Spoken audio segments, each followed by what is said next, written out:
So basically what it's come down to for me, and I believe we've all talked about these pieces, and it was for me, for what we develop, the consumer is the impetus and the end result. So it's hearing that whole conversation, and that's when there's the win-win. How is the consumer driving new impetuses for future development for what you've got going? How would your consumer on for your brand, do you think, influence future development? Well, we're still young. We're in the listening phase. That's what we strive to say. We know we don't have it figured out yet. We want to do whatever direction they. So we've learned about our products, and we know for the next round, because we're still in that phase. For the next round, we know we're going to make some adjustments based on feedback. So it is adjustments on that feedback. Yeah, absolutely. But that's how we structure ourselves. That's why we didn't want to invest a ton of money, take outside money, because we just go too quick.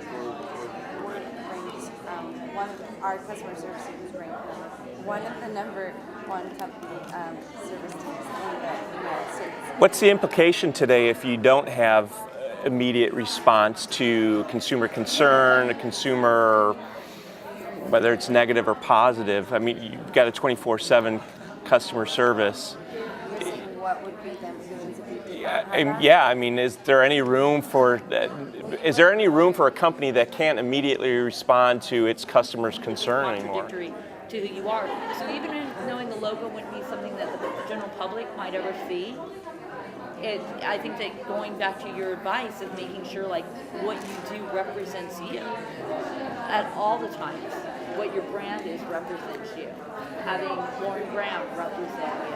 Having this cool, rockin', sexy man who's a big teddy bear represent you.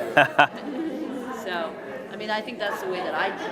I think that's the way that, has made me set apart from others. But it's also yielding to other people's advice, which I think that you have to be willing to do. Yeah, is it difficult to? What advice do you choose to yield to? How do you start picking out those pieces? Oh, absolutely. I know. You get analysis paralysis. Yeah.